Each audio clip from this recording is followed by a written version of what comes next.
సోమవారం మనందరికీ కూడా విశేషమైన రోజు. నిన్నటి రోజు సాయంత్రం దగ్ధ యోగంలో మనందరికీ కూడా ప్రదోషకాలము, మహాప్రదోషం ఉండింది. అయితే ఈరోజు కూడా త్రయోదశి ప్రస్తుత గడియల్లో మనం ఉన్నాం. ఈ త్రయోదశి గడియల్లో విశేషంగా సాక్షాత్ పరమేశ్వరుడి ధ్యానం మనం చేయాలి. పైగా మంచి నక్షత్రం. ఈరోజు మనం అందరు కూడా ఈ త్రయోదశి గడియల్లో సోమవారం రోజు ఆ పరమేశ్వరుని నామం ఓం ఉమామహేశ్వరాయ నమః అనే నామాన్ని జపిద్దాం. అమ్మవారికి అత్యంత ప్రియపాత్రమైన నక్షత్రము సోమవారం మరియు త్రయోదశి కలిసి వచ్చింది.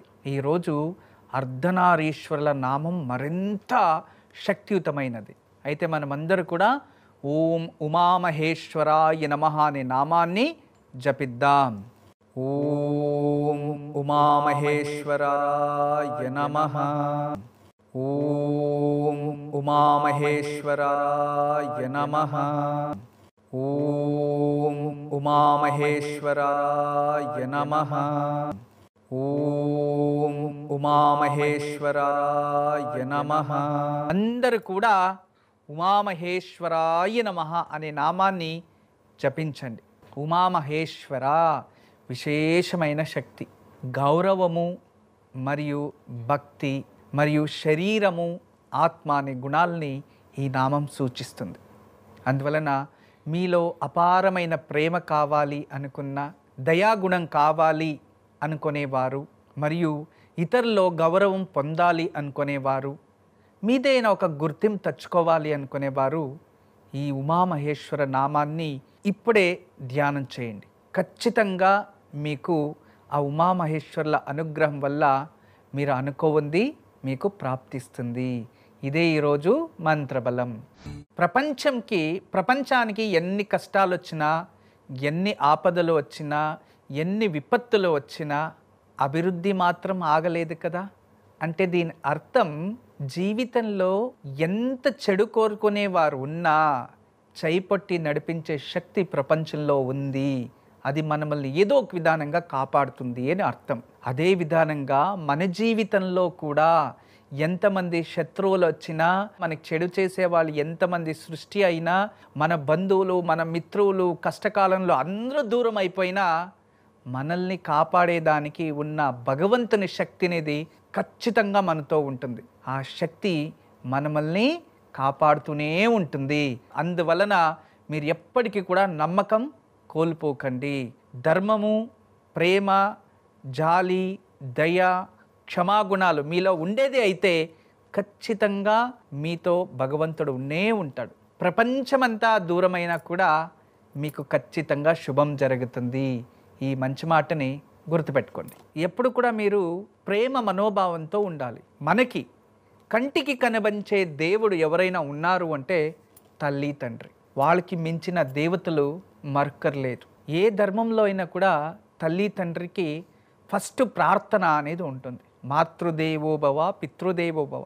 వాళ్ళకి మించిన దేవతలు మరొకరు లేదు. దీనికి ఒక సైన్స్ కూడా ఉంటుంది. మీరు ప్రపంచంలో ఎక్కడ వెళ్ళినా మీ జెనెటిక్ అనేది ఒకరిని పోల్చి మరొకటితో ఉండదు. ఏదైతే మన తల్లి, తండ్రి ఉంటుందో వాళ్ళ జెనెటిక్ మరియు వాళ్ళ రక్త కణాలు, వాళ్ళకి సంబంధించిన కర్మఫలమే మన బాడీకి ట్రాన్స్ఫర్ అవుతుంది. ఎందుకంటే వాళ్ళ గర్భంలో మనం ఉత్పత్తి అయి ఉంటాం. అదే విధానంగా గర్భం నుంచి బయటకు వచ్చిన తర్వాత, తల్లి పేగు కట్ అయిన తర్వాత వాళ్ళలో ఉన్న ఎనర్జీ, వాళ్ళలో ఉన్న ఆరా ఎనర్జీ మీలో బూస్టింగ్ అవుతూ ఉంటుంది. తల్లి, తండ్రి వల్ల మనము జన్మించాం అంటే కంటికి కనబడకుండానే మన రూట్స్ వాళ్ళే అయి ఉంటారు. వాళ్ళకి ఏదైనా బాధ కలిగితే ఖచ్చితంగా దాని ప్రభావం మీ పైన చూపిస్తుంది.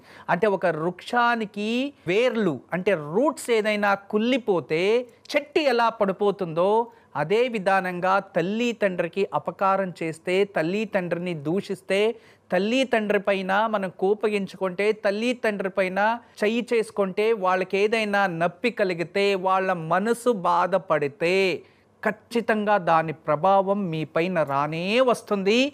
ఇది శతసిద్ధం. అందుకే దయచేసి తల్లిదండ్రులని ఎక్కువ పరీక్షించకండి. వాళ్ళని గౌరవించడం, వాళ్ళని కాపాడడం మీ కర్తవ్యం. ఎప్పుడైనా ఆలోచించండి, తల్లి తండ్రి చిన్న వయసులో పాలిచ్చేటప్పుడు చిన్న వయసులో ఆ తల్లి తన వడిలో వేసుకొని పాలిస్తూ ఉంటుంది.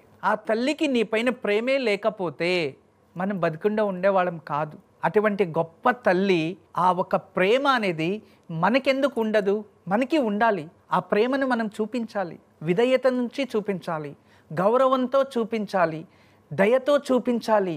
వాళ్ళే మన దేవతలను పూజించాలి. ఆ తండ్రి ఎంత కష్టపడి మనల్ని పోషించింటారో ఆలోచించండి. ఒక తండ్రి తన పిల్లల్ని స్కూల్కి పంపించాలని వాళ్ళు అడవిల్లో కంపులు అవన్నీ కొట్టి వాళ్ళు రోజు ఇస్తే కూలి దాన్ని తెచ్చి పిల్లలకి చెప్పులు కొనివ్వాలి, ముళ్ళు కుచ్చుకుంటాయి నడిచేటప్పుడు.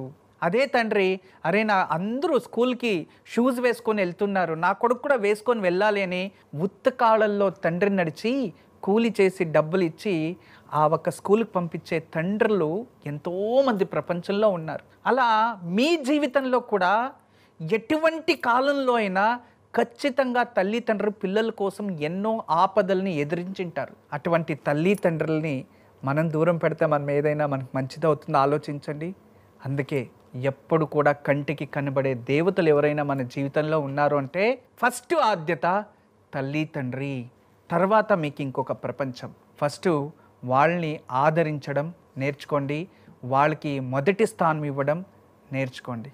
ఈ కాలంలో పార్షాలిటీ ఎక్కువైపోయింది, తల్లిదండ్రుల ప్రేమ తగ్గిపోతూ ఉంది అని కొందరు, మా తల్లిదండ్రి మా జీవితంలోనే శత్రువులు అని కొందరు ఇలా విమర్శించే వాళ్ళు ఉన్నారు. అఫ్కోర్స్ నేను దాన్ని ఒప్పుకుంటాను. ఎందుకంటే ఎంత మంచి పొలమైనా అక్కడక్కడ కలుపు మొక్కలు పెరుగుతూ ఉంటాయి, అవి సహజమే. ఎక్కడో కొన్ని చోట్ల రాక్షస తత్వం ఉన్న వాళ్ళు ఉంటారు. అయినప్పటికీ కూడా నీలో దైవ గుణాలు ప్రేరేపించాయంటే వాళ్ళు ఏదో పుణ్యఫలం ఉంటేనే మనకి ఆ దైవ గుణాలు మనలో ఉత్పత్తి అయ్యాయి. అప్పుడు నువ్వు ఒక భక్తి భావంతో వాళ్ళని చూసినా వాళ్ళని నిర్లక్షిస్తున్నారు అంటే ఏదో తెలియని కర్మఫలం వల్ల అలా జరుగుతూ ఉంటుంది. కానీ మీలో మార్పు రాకూడదు. మీరు ఎప్పుడు ప్రేమతోనే ఉండి వాళ్ళకి ఆ ప్రేమని అందించడానికి ప్రయత్నిస్తూ ఉండాలి.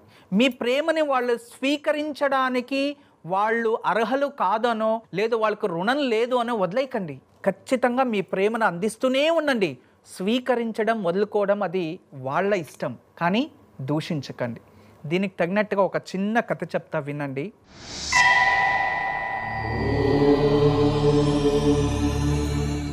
ఒక తల్లి తండ్రికి ఒకే కొడుకు, చాలా ప్రేమగా చక్కగా చదివిస్తారు. చదివించి అతను విదేశాలకు వెళ్ళాలి నాన్న, చాలామంది వెళ్తున్నారు, ఇప్పటిదాకా నేను కష్టపడి చదివాను, విదేశాలకు వెళ్తే మనము బాగవ్వచ్చు కదా అని చెప్తారు. నాన్న దీనికి లక్షల లక్షల డబ్బులు ఖర్చు అవుతుంది అంటే, ఇక్కడున్న ఆస్తంతా నీదే, నాదేమీ లేదు, ఇది నీకోసమే ఇన్ని రోజులు కాపాడుతూ ఉన్నాము, దాంట్లో వచ్చే వ్యవసాయం అవి ఇవి చేసి కష్టపడి ఆ వచ్చే డబ్బుతో నిన్ను ఇంతంతా చదివించాం, రేపు విదేశాలకు వెళ్తావు అంటే దాన్ని కూడా అమ్మేసైనా పెడతాం, అదే మేము తీసుకెళ్తాము, అది నీది, నీకోసం ఖర్చు పెట్టడానికి కష్టమా అని చెప్పి ఉండే ఆస్తిని అమ్మేసి కొంచెం బ్యాంక్లో డిపాజిట్ చేసి దాన్ని చూపించి విదేశాలకు వెళ్ళిపోతారు. వెళ్ళిపోయిన తర్వాత అక్కడ చక్కగా చదువుకుంటారు, చదువుకొని మంచి జాబ్ వస్తుంది, జాబ్ వచ్చిన తర్వాత వివాహము జరుగుతుంది, అక్కడే పిల్లలు సంతతి అంతా అక్కడే సెటిల్ అయిపోతారు. అనుకోకుండా ఒకరోజు తండ్రి స్వర్గస్థులు అయిపోతారు, వచ్చి అంత్య సంస్కారాలన్నీ చేసేస్తారు. అమ్మ ఒకటే ఉంటుంది. అమ్మ అంత దూరం వెళ్ళలేకపోవచ్చు, విదేశాలకు తీసుకెళ్ళడానికి అవ్వదు,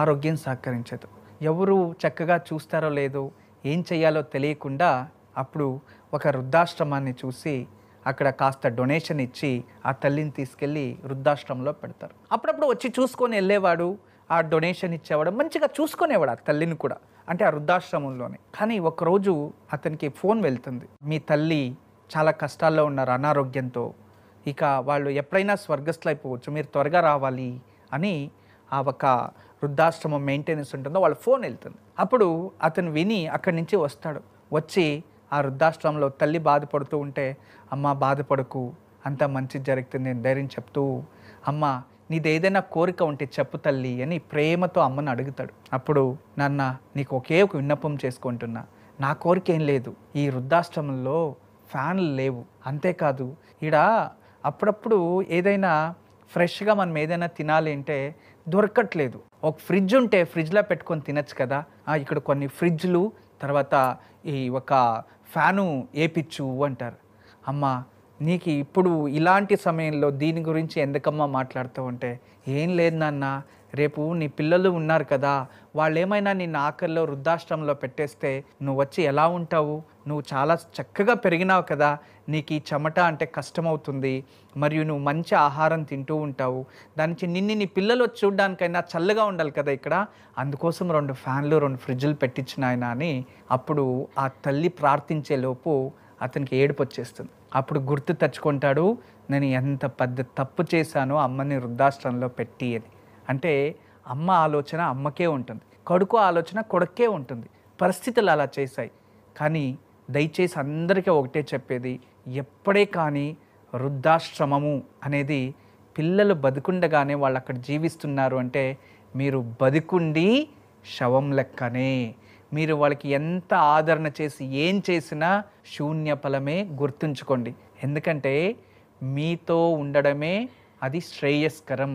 వాళ్ళ కోసం విదేశాలని వదులుకొని వచ్చినా పర్లేదు, ఆస్తులు అంతస్తులు వదులుకొని వచ్చినా పర్లేదు, కానీ వాళ్ళు నిరాశ మనోభూతితో చనిపోతే ఆ కర్మ అనేది జన్మాంతరం మీకు ఇంకా ఎన్ని వంశాలున్నా, నీ పిల్లలు సంతతి ఉన్నా అందరిపైన ప్రభావం చూపిస్తుంది. జాగ్రత్తగా ఉండి. ఈరోజు మీకు అందరికీ కూడా ఒక అద్భుతమైన చిన్న కథగా తెలియచేస్తా, వినండి. సూర్యపుత్రుడు, సూర్యుని తేజస్సు అతని ముఖంలో ఉంటుంది. పుట్టుకతోనే కర్ణ కుండలాలతో, శరీరానికి వజ్ర కవచంతో జన్మిస్తాడు సాక్షాత్ కర్ణుడు. సూర్యుని తేజస్సు అతనిలో ఉంటుంది. అంతేకాదు కుంతి మాత ధర్మము, మంచితనం, పుణ్య కర్మము కూడా అతనిలో ఉంటుంది. ఇంకెందుకు కావాలి ఒక శిశువుకి అటువంటి ఒక సాధ్వి, అటువంటి గొప్ప ఒక స్త్రీ శక్తి మరియు సూర్యుని తేజస్సు 2 కలిపి కర్ణుడు జన్మించాడు. ఈ కర్ణుడు జన్మించిన తర్వాత కొన్ని కారణాల వల్ల అతను గురుకులానికి చేరుకుంటాడు. గురుకులానికి చేరుకొని పరశురాముల దగ్గర విద్యని కూడా చక్కగా నేర్చుకుంటాడు. మహావిద్య పారంగతుడవుతాడు. అతనికి మించిన వాడు లేదు. సకల కళా వల్లభ అని చెప్పచ్చు. అంత గొప్ప శక్తివంతుడు, మహాపురుషుడు, తేజోవంతుడైన ఆ కర్ణుడు ఆఖరికి అతని ఎప్పుడు కూడా ఉత్తమ నాయకుడు అని అనిపించుకోకుండా, ఉత్తమ స్థానాన్ని పొందుకోకుండా ప్రపంచంలో ఆ ఒక కర్ణుడు అనే పేరే మిగిలిందే కానీ ఈరోజు ఆ కర్ణునికి ఒక మంచి స్థానాన్ని ఇవ్వలేకపోయింది ప్రపంచం. ఎందుకు అంటే అంత జ్ఞానం ఉన్నవాడు, అంత తపోబలం ఉన్నవాడు, అన్ని గురువుల్లో అంత విద్యని పొందినవాడు, కేవలం అతను చేసిన స్నేహం వల్ల అతని జీవితాంతం క్షోభ అనుభవించేలా చేసింది. ఎందుకు అటువంటి దుర్మరణం?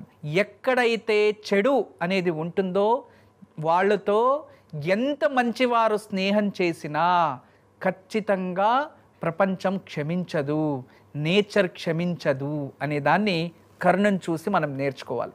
ఇక్కడ కౌరవులు ఒకవైపు, పంచ పాండవులు ఒకవైపు, కుంతీదేవి జ్యేష్ఠ పుత్రుడు అయినప్పటికీ కూడా అతను ఎన్నో పరీక్షల్ని ఎదుర్కొని ఆఖరికి అంగరాజుగా పేరు తెచ్చుకున్నాడు. అంగరాజుగా పేరు తెచ్చుకున్నా కూడా అది కూడా ఆ దుర్యోధనుడు ఇచ్చిన భిక్ష అది. అలా ఆ దుర్యోధనుడు అతనికి రాజు అనే, అంగరాజు అనే ఆశ పుట్టించి తర్వాత అతన్ని వాళ్ళు మిత్రుడిగా చేసుకుంటూ కౌరవులు మొత్తం కుతంత్రాలు చేస్తూ ఉంటే దాంట్లో భాగవహించి వాళ్ళతో చేరి ఈ పంచపాండవులకి హింస పెట్టే దాంట్లో వీళ్ళు సహకరిస్తూ వచ్చారు. ప్రతిసారి అన్ని చోట్ల కౌరవుల్ని రక్షిస్తూ బలంగా నిలబడ్డాడు. ఎప్పుడైతే చెడ్డవాళ్ళకి స్నేహంతో తన బలాన్ని, తన జ్ఞానాన్ని, తన ధనుర్విద్యని చెడు వాళ్లతో సవాసాని కోసం ఎక్కడైతే ఆ విద్యని వాళ్ళకి సమర్పించుకున్నాడో అప్పుడే అతని కర్మ కాలవిధి చక్రం అనేది రివర్స్ అయిపోయింది. అంత విద్య ఉన్నా ఆఖరికి ప్రకృతిలో అతనికి అన్ని విరుద్ధంగా అయిపోయి స్వర్గస్థులు అయిపోయారు. గుర్తుంచుకోండి, మీలోనూ అంతే. మీలో ఎంత జ్ఞానం ఉన్నా, మీరు ఎంత ర్యాంక్ స్టూడెంట్స్ అయినా, మీలో ఎంత మంచితనం ఉన్నా, మీలో ఎంత ధర్మబద్ధమైన నీతి ఉన్నా, చెడు స్నేహం చేస్తే మీ జీవితం కూడా అలాగే అవుతుంది. దీన్ని గుర్తుంచుకోండి. అందుకే ఈ కథలో మనం తెలుసుకోవాల్సినది ఒకటే, మనకి భగవంతుడు ఎంత శక్తి ఇచ్చి ఎంత విద్య నేర్చుకున్నా, మనతో ఎంత అతీంద్రియ శక్తి సపోర్ట్ ఉన్నా, అధర్మంతో మనం తోడైతే మాత్రం ధర్మం ఆటోమేటికలీ దూరం అయిపోతుంది. మిమ్మల్ని కాపాడడానికి రాదు. తెలుసుంచుకోండి. సవాసం దోషంతో కర్ణుడికి ఎలా జరిగిందో మీ జీవితంలో అలా కాకుండా చూసుకోండి. మంచి వాళ్ళు సవాసం చేయండి, మంచి స్నేహాన్ని పెంచుకోండి, మంచి స్నేహానికి గౌరవించండి, మరియు మంచితనాన్ని పెంపించుకోవడానికి ప్రయత్నించండి. ఆ మంచిదే మిమ్మల్ని ఏదో ఒకరోజు మంచి స్థాయికి తీసుకెళ్తుంది. చాలామంది కన్ఫ్యూజన్ ఏంటంటే అనంత చతుర్దశి ఈరోజు ఆచరించాలా లేదో రేపు ఆచరించాలా అని కన్ఫ్యూజన్లో ఉన్నారు. ఈరోజు సాయంత్రం వ్రతాచరణ చేసేవారు ఈరోజు ఆచరిస్తారు, ఉదయం వ్రతాచరణ చేసేవారు రేపు కూడా ఆచరిస్తారు. అనంత పద్మ చాలా విశేషమైనది. రేపు ఉదయం అయితే ఆ నామాన్ని జపించవచ్చు, ప్రాబ్లం లేదు. కానీ రేపు ఉదయాన్నే మీరు విశేషంగా ఆచరించే అద్భుతమైన పూజా విధానం ఒకటి ఉంది. మీకు దగ్గరలో ఎక్కడైనా మారేడి చెట్టు ఉంటుంది. ఉదయాన్నే ఒక చెంబు నీళ్లు తీసుకొని అందులోకి కాస్త గంధం కలిపి కాస్త పాలు వేసి ఆ చెంబుని చేతిలో పట్టుకొని మారేడి చెట్టుకి 7 లేదా 9 ప్రదక్షిణలు వేసి ఆ సంకల్పం చేసి మీరు ఏదైనా ఆర్థిక సమస్యలో ఇబ్బంది ఉంటే అక్కడే కూర్చొని కనకదార స్తోత్రం చదివి ఆ నీళ్లు పోస్తే ఖచ్చితంగా మీరు ఆర్థిక సమస్య నుంచి బయటపడతారు. ఇక ఇంట్లోనే చేసేవాళ్ళైతే రేపు ఉదయం కాస్త చెంబులో నీళ్లు, విభూది మరియు బిల్వ దళాలు వేసి ఆ నీటితో శివుడికి అభిషేకం చేసి పూజించి తదుపరి ఆ నీళ్ళని తలపైన ప్రోక్షణ చేసుకోండి. ఆ బిల్వ దళాలని శిరస్సు పైన పెట్టుకోండి. ఇలా చేయడం వలన దారిద్ర్యం దూరమై ఆర్థికంగా అభివృద్ధి అవుతారు.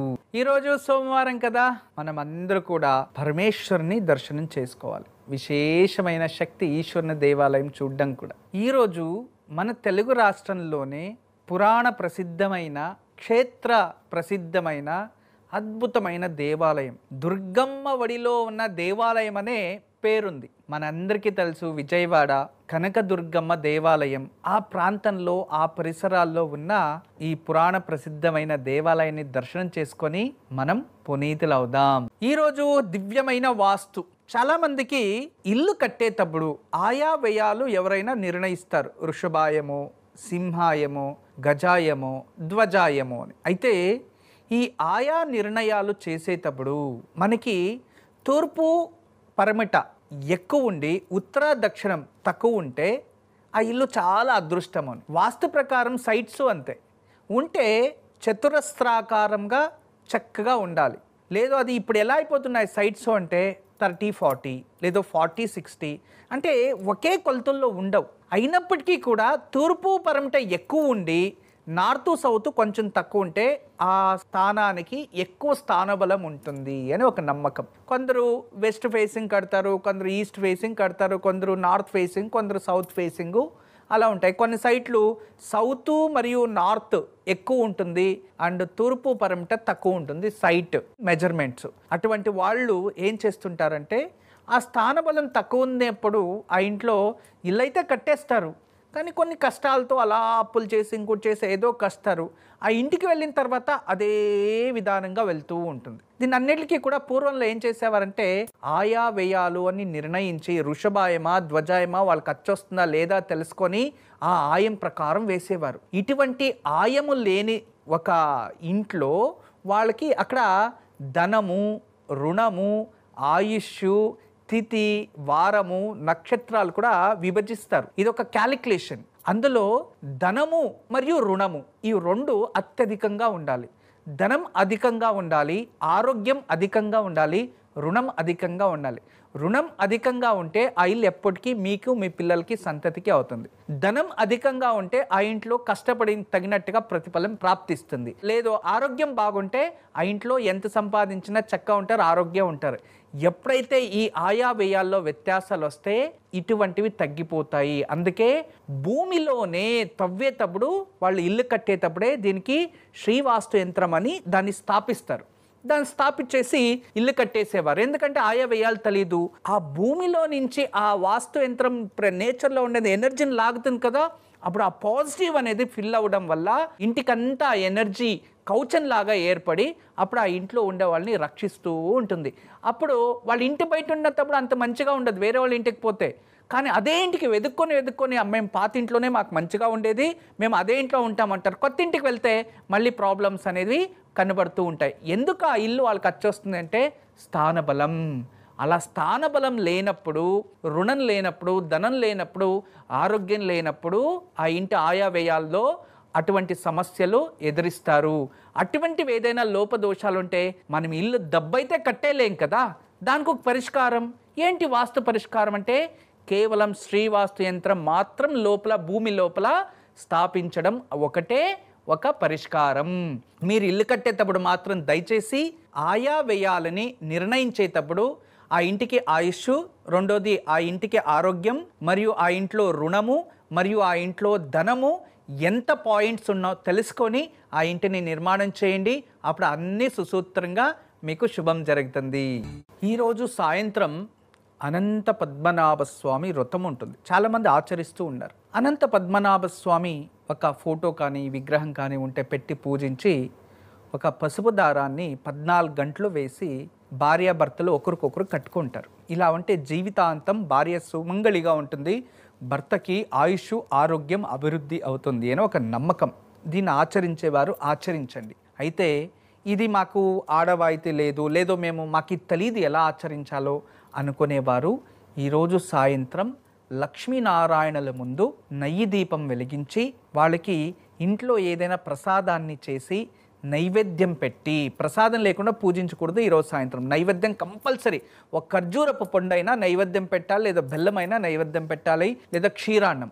అలా మన ఇంట్లో ఏది ఉంటే శక్తి వాడిని వండి, లేదా ఒక పండో పలహారమో ఆ లక్ష్మీనారాయణలకు నైవేద్యం పెట్టి లక్ష్మీనారాయణని భక్తి శ్రద్ధతో పూజించి 3 రకాల పుష్పాలతో వాళ్ళని అర్చించి అలంకరించి ఒక ఎర్రటి కంచంలో నీళ్లు పోసి అందులోకి కాస్త సున్నము, పసుపు వేస్తే ఆ నీళ్లు ఎర్రగా అవుతాయి. అందు మధ్యలో 2 ప్రమిదలు పెట్టి నెయ్యి పోసి దీపం వెలిగించి వాళ్ళిద్దరికీ కూడా ఆరతి తీసి తదుపరి ఆ దీపాలని దేవుడి గదిలో పెట్టి ఆ నీళ్ళని తీసుకెళ్ళి గుమ్మం పైన కొంచెం ప్రోక్షణ చేసి తర్వాత తులసి చెట్టుకో లేదా ఇంటి ముందు చెట్టుకో వేసేయాలి. ఇలా చేస్తే లక్ష్మీనారాయణల అనుగ్రహంతో ఇంట్లో భార్యాభర్తల సఖ్యత జరుగుతుంది. ఎందుకంటే ఈరోజు అనంత పద్మనాభ స్వామి వ్రతాన్ని చాలామంది ఆచరిస్తున్నారు. అనుకూలం ఉన్న వాళ్ళు మీరు ఆచరించండి. కానీ వారు ఇలా పూజిస్తే లక్ష్మీనారాయణల అనుగ్రహంతో కుటుంబంలో సంతోషం, భార్యాభర్తలో సఖ్యత, అభివృద్ధి అవుతుంది.